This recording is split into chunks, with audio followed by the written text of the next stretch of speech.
अब जैसे अपन ने डिड देखा तो डिड के साथ कौन सी फॉर्म हो गई, वर्ब की फर्स्ट फॉर्म, ठीक है। वहीं अगर अपन हेड देखते हैं ना तो हेड के साथ में वर्ब की थर्ड फॉर्म चलती है।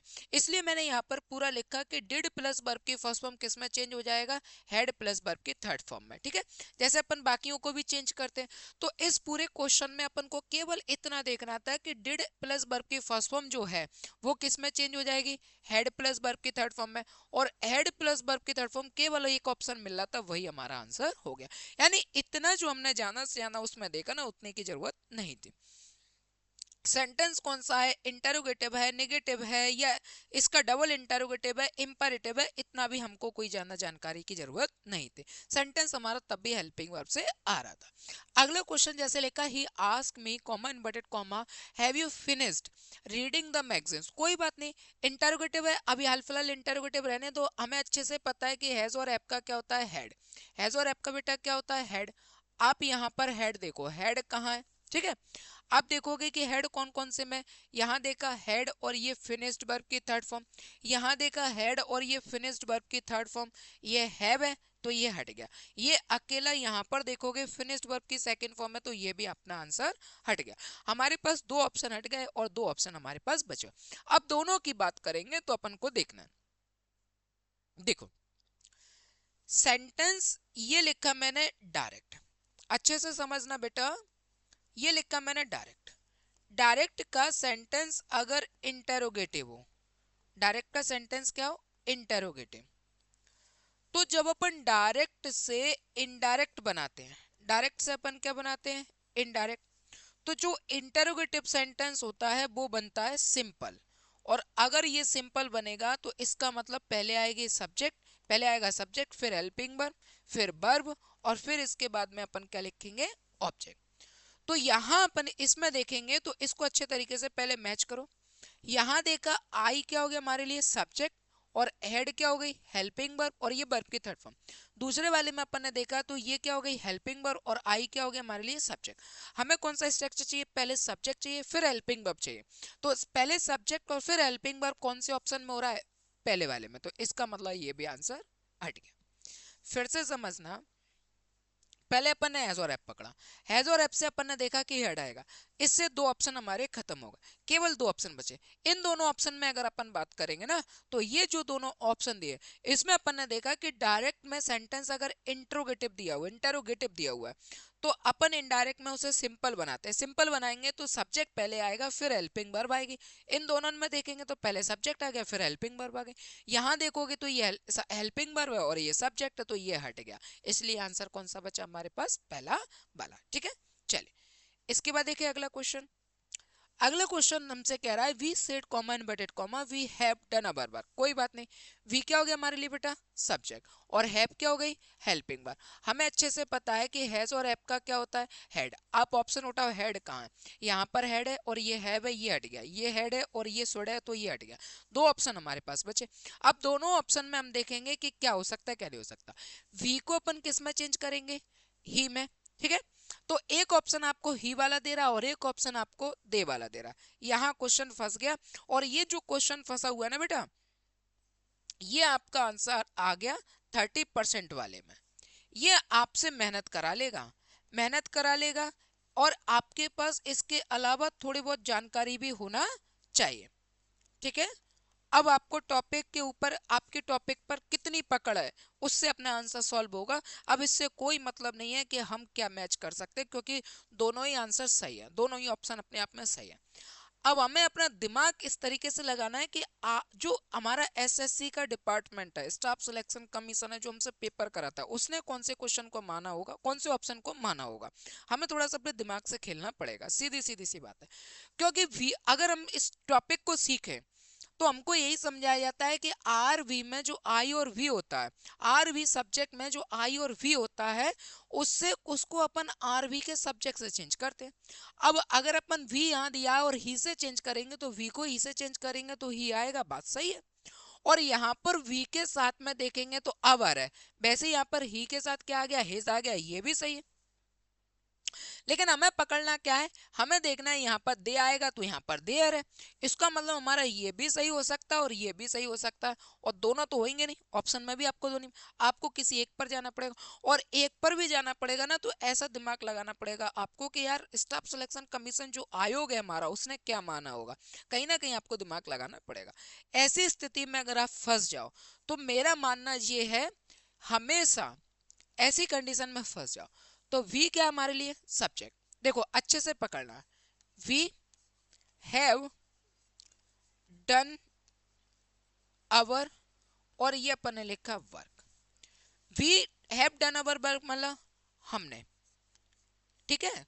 और यहां कॉमा इन्वर्टेड कॉमा से पहले ये क्या कह रहा है, ही सेड, अब ही क्या होगा, उसने, और यहां क्या कहेंगे, उसने कहा, उसने कहा, हमने अपना काम कर लिया, तो इसका मतलब ये जो हमने कह रहा है इसमें जो ही जो है वो आ रहा होगा, जैसे उसने कहा कि हमने अपना काम कर लिया, अब उसने कहा और हमने अपना काम कर लिया है तो उसके हम में वो भी इंक्लूड हो रहा होगा। जैसे मैं हूं, मैं आपको अकेला, अब मेरे पीछे मान के चलिए कि 10 लोग खड़े हुए और मैं उनका लीडर हूं, तो मैं कहूंगा कि मैं कहूंगा अपने लिए, तो इसका मतलब अगर मैं कोई डिसीजन ले रहा हूं तो मेरे पीछे जो टीम है वो भी डिसीजन ले रही, यानी उस डिसीजन पे अप्लाई करेगी, तो मेरे में मेरे पीछे जो लोग खड़े हुए हैं वो भी इंक्लूड हो जाएंगे। कैप्टन अकेला है, कैप्टन अगर डिसीजन ले रहा है वो पूरी टीम मानेगी कि नहीं मानेगी, वो पूरी टीम के ऊपर जाएगा। तो कैप्टन भले ही मैं कह रहा है, कैप्टन भले ही कह रहा है कि मैं, लेकिन उसके मैं में पूरी टीम का भला होता है, पूरी टीम का नुकसान होता है। तो वैसे ही ये जो सब्जेक्ट है इसमें ये क्या कह रहा है, उसने कहा हमने हमारा काम कर लिया, इसका मतलब ये हमने में उसने भी जुड़ा होगा, यानी इस वी में ये ही ऐड है, ठीक है, इस वी में ये ही जो है वो ऐड है। और अगर ऐसा हो रहा है तो इन दोनों को अगर अपन ऐड करेंगे तो ये क्या बनेगा, प्लूरल, और प्लूरल बनेगा तो बेहतर होगा हम किसके साथ में जाएंगे, दे के साथ। तो आंसर कौन सा हो जाएगा, थर्ड वाला, और थर्ड वाला आंसर ही आपका 100% राइट है, ठीक है, 100% राइट है। आप कहोगे सर जब हमने पढ़ा था, जब हमने सीखा था तब तो हमने ही देखा था कि और ही भी आएगा, बस सही है, बिल्कुल करेक्ट है। लेकिन कभी कभी हमें ये भी देखना पड़ता है कि जो क्वेश्चन है उसकी डिमांड क्या है, मैंने आपको पहले ही कहा था कि क्वेश्चन की डिमांड क्या है, सिलेबस की डिमांड क्या है, ठीक है, कैसे पढ़ना है कैसे नहीं पढ़ना है, ये सारी चीजें भी हमको आना चाहिए। Practice makes a man perfect, इसीलिए तो कह रहे हैं प्रैक्टिस करो, और जब प्रैक्टिस करोगे ज्यादा से ज्यादा ऐसे क्वेश्चन मिलेंगे तो आपके दिमाग में भी आ जाएगा कि कब हमें क्या चेंज करना। ऐसा नहीं है कि आप टॉपिक को सीखोगे टॉपिक से ही सारी चीजें निचोड़ लोगे, नहीं, आप प्रैक्टिस भी साथ में करो और प्रैक्टिस से आप बेहतर होते चले जाते हो, ठीक है ना। तो ये हमारा आंसर 100% थर्ड वाला ही जाएगा, और आयोग ने भी शायद इसी आंसर को माना होगा। मैं चाहूं तो आपको यहाँ पर ये वाला भी बता दे, लेकिन मेरा दिल नहीं कर रहा है कि यार ये नहीं, क्योंकि इसके हमने में ये भी जुड़ा हुआ है, इसके हमने में भी ये जुड़ा। लेकिन हाँ, यही क्वेश्चन अगर आप टॉपिक में पढ़ रहे होते, पूरा चैप्टर पढ़ रहे होते, तो कहीं ना कहीं यानी फिर यहाँ पर 3 और 4 ऑप्शन नहीं बनाना पड़ते, फिर हम इस क्वेश्चन को बनाते तो कहीं ना कहीं हम ही लिखकर और हेड लिखकर डन लिखकर हिज वर्क कर देते, वहां पर वो चीज बिल्कुल सही होती, इसमें कोई दिक्कत नहीं है। तो बेस्ट आंसर क्या रहेगा हमारा, थर्ड वाला, ठीक है। चलिए इसके बाद देखिए अपन अगला क्वेश्चन। अगला क्वेश्चन लिखा है, he said command but it he said that he had been waiting here for a long time। अब यहाँ का जो सेंटेंस है ये हमको पूरा का पूरा क्या दिया हुआ है, इनडायरेक्ट। ये सेंटेंस क्या दिया हुआ है बेटा, इनडायरेक्ट। अगर ये इनडायरेक्ट दिया हुआ है तो अपन यहाँ पर क्या बनाएंगे, इसको डायरेक्ट। अगर अपन इनडायरेक्ट से डायरेक्ट बनाए तो जो रूल डायरेक्ट से इनडायरेक्ट में यूज होते हैं हमेशा ध्यान रखो, वही रूल हटा लो, आपका आंसर आ जाएगा, कोई बात नहीं है। आपको अच्छे से पता है कि is am are, is am are का क्या होता है, यहां पर ने लिखा कि इज एम आर का क्या होता है, वॉज वर। आपने देखा कैन का क्या होता है, कुड, कैन का क्या हो जाएगा, कुड। आपने देखा ये लिखा है मे, तो मे का क्या करते हैं अपन, माइट, ठीक है, इसी तरीके से तो चेंज कर रहे हैं। अगर आपने देखा कि लिखा हुआ है बिल, तो बिल का क्या हो जाएगा बेटा, वुड, यही तो है। वैसे यहां से अगर आगे जाए तो वहां पर आपको क्या लिखा हुआ है, हैड बीन। अगर यहाँ पर हैड बीन लिखा हुआ है तो पक्का फिर इसका आंसर किस में जाएगा, हैज बीन और हैव बीन। समझ रहे हो। बाकी सब में मैंने तीर किस तरफ को बनाया, इस तरफ को, और इस वाले में मैंने कहाँ को बनाया, इस तरफ को। तो अपन इसमें क्या देखेंगे कि अगर यहाँ पर दिया हुआ है हैड बीन, ये क्या दिया हुआ है, हैड बीन। अगर यहाँ पर हैड बीन दिया हुआ है तो पक्का ये डायरेक्ट में क्या रहा होगा, हैज बीन या फिर हैव बीन। ये डायरेक्ट में क्या रहा हुआ होगा, हैज बीन और हैव बीन। आप हैज बीन और हैव बीन में आंसर उठा लो। ये एम है, ये हट गया, ये हैज बीन है, ये हैज बीन और ये हैव बीन। अब तीनों में आ गए अपन, कोई बात नहीं, तीनों में भी देख लेते हैं। ये लिखा हेयर, हेयर है, देयर है सॉरी, तो पक्का यहाँ पर क्या रहा हुआ होगा, हेयर। तो यहाँ पर देखो हैज बीन और हैव बीन तो था, लेकिन यहाँ पर देयर का देयर है तो ये हट गया। भाई यहाँ देयर है पर यहाँ पर पक्का है, इनडायरेक्ट में देयर है, तो डायरेक्ट में हेयर रहा होगा। तो यहाँ पर हेयर देखो कौन कौन सी में, इन दोनों में। अब और आगे जाएंगे तो अपन दोनों को मिलाएंगे, दोनों में और कहीं तो कुछ नहीं है। अब अपना आंसर केवल इन दोनों यहाँ से आ सकता है। आई के साथ हैव लगा हुआ है और ही के साथ हैज भी लगा हुआ है, तो उससे कोई मतलब नहीं। हमको आंसर चाहिए या तो ही में होगा या फिर आई में होगा। अब अपन जाएंगे ऊपर, अपन किसके पास जाएंगे, ऊपर। अब समझना, यहाँ क्या लिखा है, ही, और यहाँ पर क्या लिखा है, आई। सब्जेक्ट जो होता है ना, ये लिखा अपन ने आई और वी, और ये लिखा अपन ने यू। ये जो सब्जेक्ट है ये चेंज होते हैं, ठीक है, ये क्या होते हैं, चेंज। लेकिन अगर अपन इसके अलावा बात करें, जैसे लिखा ही, सी, इट, नेम, ये क्या रहते हैं बेटा, नो चेंज, इनको अपन चेंज नहीं करते। जबकि अगर अपन आई और वी को देखेंगे तो वो चेंज होता है, और ही, सी, इट, नेम, इनको अपन चेंज नहीं करते। इसमें एक सब्जेक्ट और बढ़ाओ, दे, इसको भी अपन चेंज नहीं करते। तो अगर मैं कहूं इन दोनों में, अगर यहां मैं इसको अपना आंसर मान लूं, तो ही को तो अपन ही से चेंज कर ही नहीं सकते, ही को अपन ही से चेंज नहीं करेंगे। और अगर अपन ही को ही से चेंज नहीं कर सकते हैं तो यहाँ ये तो ही वाला तो नो चेंज वाले में आ गया, तो इसका मतलब ये नहीं होगा। अगर मैं कहूं कि यहाँ पर लिखा है आई, तो आई चेंज होगा, और आई जो आई और वी चेंज होता है ना, वो रिपोर्टिंग वर्ब के सब्जेक्ट से चेंज होता है। ठीक है, किससे चेंज होता है, रिपोर्टिंग वर्ब के सब्जेक्ट से। तो जैसे ये लिखा ही और ये लिखा है, देखो ये क्या लिखा है, ही, और ये लिखा है सेड, दैट लिखा है, ही सेड। ठीक है, तो यहाँ पर आई जो दिया हुआ है वो आई किससे चेंज हुआ होगा, ही से, और आई जैसे ही से चेंज होगा तो ये क्या ला के दे देगा, ही। तो यहाँ पर ही है कि नहीं है, तो इसका मतलब इस कंडीशन फर्स्ट से फुलफिल हो रही है, और कंडीशन फर्स्ट से आ रही है, तुम्हारा आंसर कौन सा हो जाएगा, पहला वाला। नहीं समझ में आया, कोई बात नहीं, ये किया अपन ने रफ, अब फिर से समझ लेंगे। सबसे पहले अपन ने देखा कि ये लिखा हैड बीन, हमें अच्छे से पता है कि हैड बीन का या तो हैज बीन होगा या फिर यहाँ पर क्या होगा, हैव बीन। आप देखो कहाँ है, इसको हटा दो, बाकी तीन बचे। यहाँ पर ने देखा देयर, देयर की बात करेंगे तो हमको हेयर चाहिए, तो यहाँ पर देयर है तो ये हट गया। अब ये दोनों ऑप्शन बचे, इन दोनों ऑप्शन की अगर अपन बात करें तो यहाँ पर आई है और यहाँ पर ही है, दोनों में से हमें कोई एक चाहिए। बात ये है कि आई और वी, और इसके अलावा ये लिखा यू, ये दोनों जो सब्जेक्ट है ये चेंज होने वाले होते हैं, चेंज, ये लिखा अपन ने चेंज होते हैं। वहीं अगर अपन बात करें, ये लिखा अपन ने जैसे ही, सी, इट, नेम, या फिर अपन ने लिखा दे, ये जो सब्जेक्ट है ये क्या रहते हैं बेटा, नो चेंज वाले। अब ये नो चेंज वाले होते हैं तो इन दोनों में अपन देखेंगे ही तो चेंज होता ही नहीं है, और ही चेंज नहीं होता है तो इसको अपन हटा दो। अब यहाँ पर बचा आई, आई चेंज होता है वो भी रिपोर्टिंग वर्ब के सब्जेक्ट से, तो आई को अगर अपन ने ही से चेंज किया होगा तो यहाँ पर क्या गया होगा, ही, और ही के हिसाब से यहाँ पर हैज बीन किस में बदल गया, हैड बीन में। ठीक है, बेटिंग, और यहाँ पर क्या लिखा हुआ है, देयर, देयर का क्या होगा, here for a long time. तो इसका मतलब हमारा आंसर ये चला जाएगा, ये हट जाएगा, क्योंकि ही चेंज नहीं होता। ही की अगर अपन बात करें तो ये कैसा हो गया, नो, और ये चेंज। इसीलिए तो कहते हैं कि टॉपिक मजबूत होना चाहिए।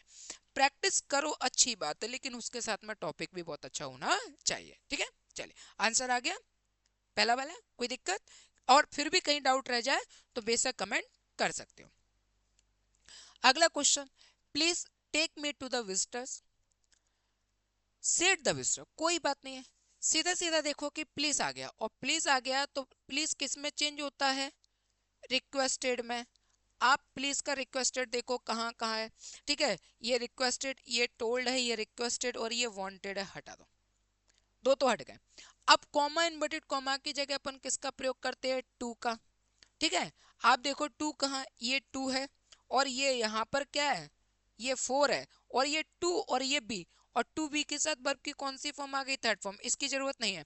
टू के बाद हम डायरेक्ट वर्ब की फर्स्ट फॉर्म प्लस ऑब्जेक्ट लिखते हैं, यानी जो इंपरेटिव सेंटेंस होता है वैसा का वैसा ही लिख देते हैं, ठीक है। तो ये भी ऑप्शन हट गया हमारा, ये हट गया, ये हट गया, ये हट गया, आंसर हो गया पहला वाला, the visitor requested them to take him of the to the officer, answer first वाला। कैसे बनाया, क्या हुआ, इससे हमें कोई दिक्कत। अच्छा आप कहोगे सर देम कहाँ से आ गया, ये चीज जो होती है ना हाँ यही डाउट यहीं से आते हैं कि सर देम कहाँ से आ गया, देम का तो कोई जिक्र ही नहीं है, देम का कोई जिक्र नहीं है। देखो नरेशन क्या कहने का मतलब, नरेशन जो होता है ना उसमें कोई बात को कही जाती है, और जब ऑप्शन में अगर हमको ऐसी चीजें मिल रही है तो आप मान कर चलना, फिर आपको अपना दिमाग लगाने की जरूरत। इसीलिए मैं आपसे बार बार कहता हूँ कि जब आप पढ़ रहे होते हो तो तरीका अलग होता है, जब आप एग्जाम में जाते हैं तब आपके आपके आंसर देने का तरीका अलग होना चाहिए। वहां आपको टीचर नहीं बनना, वहां आपको एक स्टूडेंट की तरह अपना पेपर सॉल्व करना है, और पेपर सॉल्व करके आगे बढ़ना है। डैम दे रहा है आप भी मान लो, दो ऑप्शन हमारे कट गए, पहले ही कट गए थे, टोल्ड में और वांटेड में हट गया, रिक्वेस्टेड रिक्वेस्टेड में बचा हुआ है। तो यहाँ पर ने देखा कॉमा इन्वर्टेड कॉमा की जगह टू आता है, तो इसमें टू है और इसमें टू है, लेकिन टू के बाद वर्ब की फर्स्ट फॉर्म प्लस ऑब्जेक्ट, यानी इंपरेटिव सेंटेंस जैसा का जैसा लिखा जाता है, उसमें हम कोई भी चेंजेस नहीं करते। इसमें यहाँ उसने बी लगा के वर्ब की थर्ड फॉर्म लिख के चेंजेस कर दिया, तो इसका मतलब ये भी अपना आंसर हट गया। तो आंसर कौन सा हो जाएगा, पहला। अब क्यों है लेकिन किंतु परंतु पर छोड़ दो, हाँ अगर यही क्लास में पढ़ रहे हो तो फिर लेकिन किंतु परंतु पर लगाना चाहिए, क्योंकि एग्जाम में क्वेश्चन कैसे भी आ सकता है। हमसे क्लास में कोई क्वेश्चन हजार बार बेकार हो जाए, हजार बार गलत हो जाए, कोई दिक्कत नहीं, लेकिन जब एग्जाम देने जा रहे हो वहां एक बार भी गलत नहीं होना चाहिए, बस यही डिमांड रखो, ठीक है। चलिए आगे बढ़े, अगला question, Nitin said common but what a pleasant atmosphere this place has, सारी चीजें हटा दो, सबसे पहले पकड़ो हैज का क्या होगा, हेड। आप देखो हेड कहाँ कहाँ आ रहा है, बस जहां हेड आ रहा होगा हमारा आंसर कहीं ना कहीं हो जाएगा। ये लिखकर द प्लेस, ये वॉज, ठीक है, प्लेस ये वॉज, आगे गए हेड, और आगे गए ये that what a pleasant atmosphere that that place head, और एक हेड यहाँ पर आ रहा है, कोई बात नहीं, इसका मतलब ये दोनों ऑप्शन हमारे हट गए। अब हमारे पास दो ऑप्शन है, दोनों में मैच कर लेंगे। Nitin explain with Joy that, यहाँ पर क्या लिखा है, व्हाट अ प्लेजेंट, ये हट जाएगा, इसकी हमें जरूरत नहीं है, तो व्हाट हट जाएगा, क्योंकि एक्सक्लेमेशन, ये व्हाट जो लिखा है जो एक्सक्लेमेशन बता रहा है वो तो ये जगह ले चुका है, तो इसको हट जाएंगे। इसके बाद देखोगे इसको, दैट आ गया, दैट के बाद डायरेक्ट हमको यहाँ पर सब्जेक्ट चाहिए, और आगे हेल्पिंग वर्ब, और फिर आगे जो भी होता रहा है उससे कोई मतलब नहीं। आप कहोगे सर तीसरा वाला भी हमें मिस्टेक लग रहा है, किस बात से, कि सर डबल डेट क्यों आ रहा है, ये देख रहे हो, दिस प्लेस, दिस प्लेस आपका क्या काम कर रहा है, सब्जेक्ट, तो दिस किस में चेंज हो जाएगा, दैट, और ये क्या हो जाएगा, प्लेस, और हैज का क्या हो जाएगा, हेड। ये जो दैट है ना, ये कॉमा इन्वर्टेड कॉमा की जगह है, और ये वाला जो दैट है वो इसकी वजह से, समझ गए बात को। तो आंसर कौन सा हो जाएगा हमारा, थर्ड वाला। और दो ऑप्शन हमारे इसलिए हट गए, एक ऑप्शन यहाँ पर हट गया, क्योंकि व्हाट जो लिया हुआ है वो डबल इंटरोगेटिव थोड़ी है, सेंटेंस अगर डबल इंटरोगेटिव होता है तो व्हाट आता है, तो व्हाट की जगह तो अपन एक्सक्लेमेशन लगा रहे हैं ना, एक्सक्लेम लिख रहे हैं, तो ये हट गया, आंसर हो गया हमारा थर्ड वाला, ठीक है। चले इसके बाद देखिए अपन अगला question, Aarti set comma inverted comma I am in a Hari today, ये लिखा हुआ है इज एम आर, तो इज एम आर का आप सीधे सीधे क्या देखोगे बेटा, वॉज और वर, आप देखोगे वॉज, ये एम, और ये इज, और ये यहाँ पर इज, हट गया, आंसर हो गया केवल पहला वाला।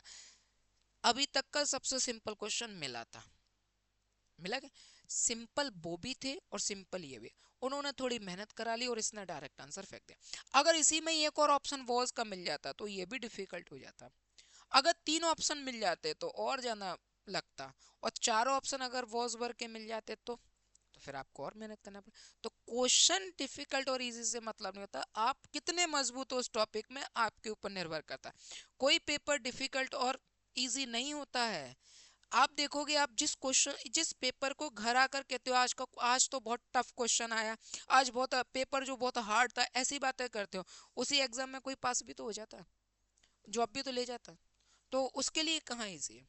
जैसे हम किसी एग्जाम की अगर अपन बात करें कि जहां पर मार्क्स मिलते हैं, तो कोई आपको पता हो ना, 10th 12th पढ़ा होगा, तो कोई 33 ले आता है, कोई 43 ले आता है, कोई 55 ले आता है, तो कोई 95 भी ले आता है। अब 95 वाला ले आया और 33 वाले ले आया, 33 वाले से पूछोगे तो क्या कहेगा, पेपर बहुत हार्ड था पापा। और 95 वाला क्या कहेगा, पेपर इजी था, मैं 95 ले आया, कोई दिक्कत नहीं। तो ये आप क्या कहोगे, पेपर बेकार है? पेपर बेकार नहीं है, इसकी तैयारी केवल 33 की थी इसलिए ये 33 लाया, इसकी तैयारी पूरी 100% थी इसलिए 95 ले आया। हो सकता है 5 नंबर इसकी मिस्टेक से कहीं ना कहीं गलत हो गए, और मेहनत करता तो 100 ही ले आता। बहुत से ले भी आते हैं, कोई दिक्कत नहीं है, ले भी आते हैं। तो इसका मतलब पेपर दोनों 33 नंबर वाले के लिए और 100 नंबर वाले 100 के लिए और 33 के लिए, दोनों के लिए पेपर एक साथ। जिसने जो मेहनत करी उसने उतना नंबर ले लिया। चलिए आगे बढ़े। देखें, they said comma inverted comma we are practicing for the next month। Is am are है, क्या होगा इज एम आर का, वॉज वर्ब, उठा वॉज वर्ब कहाँ है, ये आर, और ये प्रैक्टिस्ड वर्ब की सेकंड फॉर्म, तो ये हट गया, ये वर है और ये वर है, दोनों को मैच कर लो, कोई बात नहीं है। ये लिखा है फॉर द नेक्स्ट मैच, अब ये जो नेक्स्ट लिखा है ना, इसका होगा द फॉलोइंग, ठीक है, शायद कहीं दिया हुआ है क्या, द फॉलोइंग और ये मैच, देखो जरा कहीं दिया हुआ है क्या, नहीं, तो कोई बात नहीं, इसको फिर हटा दो, नेक्स्ट का नेक्स्ट ही है। अब अपन देखेंगे कहाँ दिक्कत दे रहा है, they said that they were practising, अच्छा ये प्रैक्टिसिंग है, ये गोइंग है, तो हटा दो ना, काय के लिए इसके ऊपर जा रहे हो, फिर आंसर हो गया हमारा थर्ड वाला, ठीक है। मुझे क्या कीवर्ड पकड़ने की आदत है, तो लगा कि शायद इससे आंसर आ जाएगा, इसमें तो वर गोइंग ही कर दिया, गोइंग नहीं है, आंसर क्या है, प्रैक्टिसिंग में, तो आंसर हो जाएगा हमारा थर्ड वाला।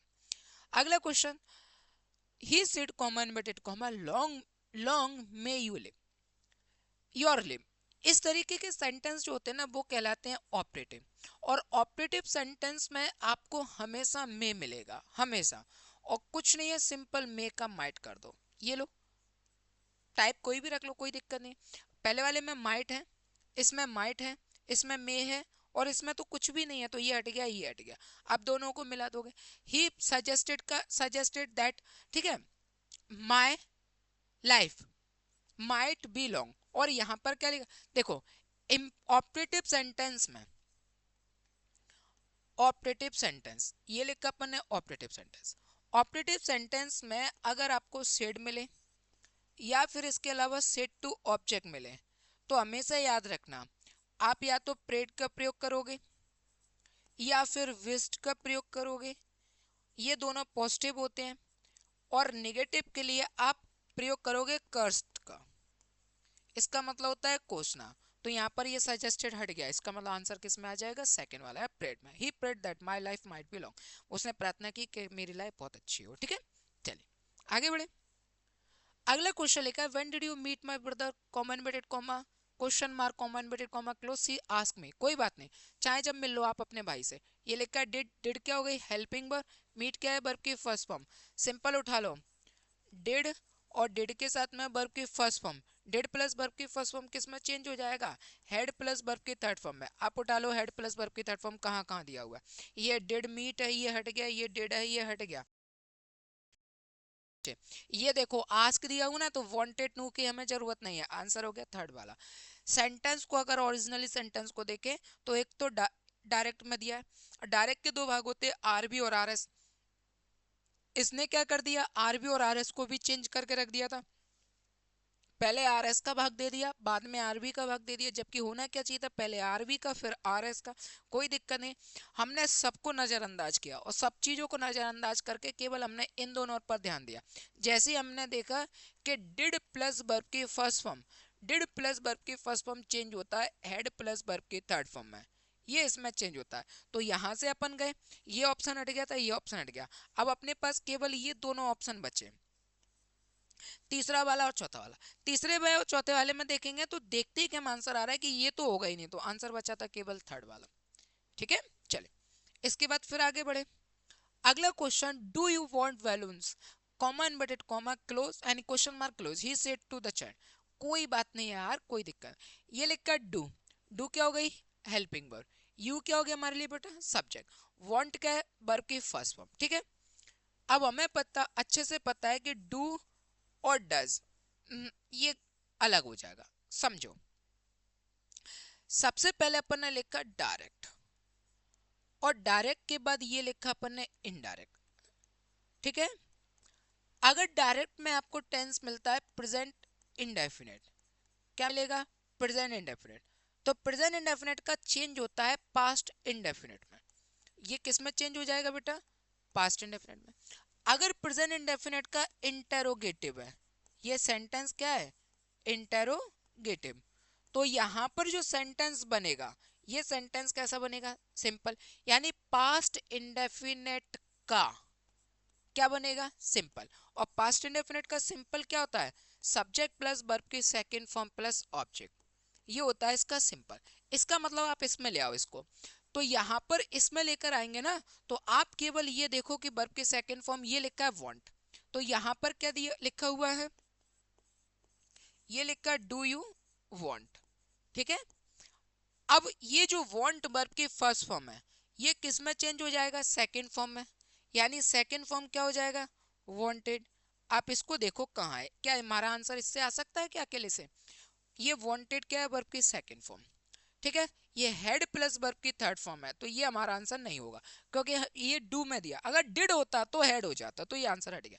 ये वांट क्या है, वर्ब की फर्स्ट फॉर्म, तो ये भी नहीं होगा। ये वुड है अकेला, वुड तो कहीं पर कोई बात ही नहीं, अब बिल होता तो वुड होता, ये भी आंसर हट गया। तो आंसर कौन सा हो गया, फर्स्ट वाला। सेंटेंस को पूरा बनाने की भी जरूरत नहीं पड़ी। वही बात आरबी का भाग इधर दे दिया, आर एस का सेंटेंस इधर दे दिया, तब भी हमें कोई फर्क नहीं पड़ा, क्योंकि हमारा टॉपिक क्लियर है, हमें अच्छे से आता है, तो अभी अपना आंसर कर गए, कोई दिक्कत।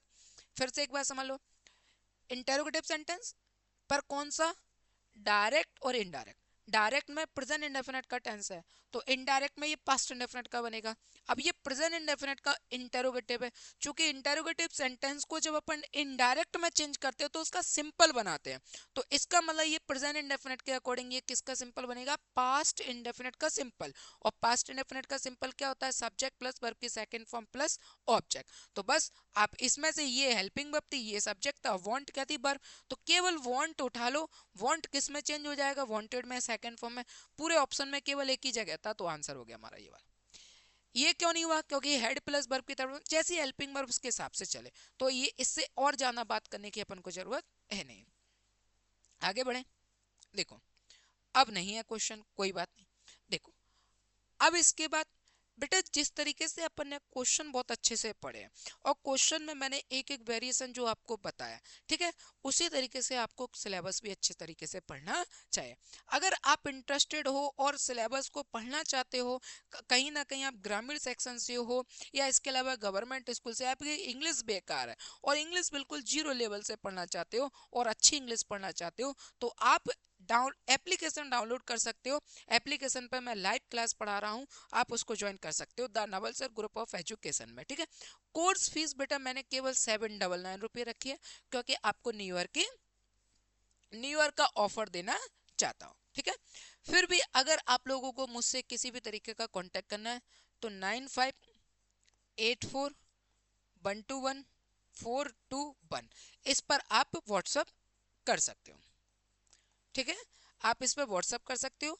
आप सिलेबस से संबंधित जानकारी भी देख, जैसे आप सिलेबस को कंप्लीट करना चाहते हो या आप पढ़ना चाहते हो, तो उससे पहले अगर आप चाहते हो कि कैसे भी सर से एक बार बात हो जाए, ठीक है, तो आप मुझसे व्हाट्सअप भी कर सकते हो। तो ये था आज के अपने क्वेश्चन। तो उम्मीद करता हूँ कि आप लोगों को अच्छे तरीके से समझ में आए होंगे। अगर न्यू स्टूडेंट हो तो चैनल को सब्सक्राइब कीजिए, ताकि आपको कोई भी वीडियो जब मैं बनाता हूँ या मैं लाइव पढ़ा रहा हूँ या कुछ भी कर रहा हूँ तो आप तक वीडियो पहुँच सके। यकीन मानना बेटा, इंग्लिश बहुत अच्छा सब्जेक्ट है, बस आपको अच्छे से उसको पढ़ना है। ठीक है, चलिए विदा दीजिए, नमस्कार, जय हिंद।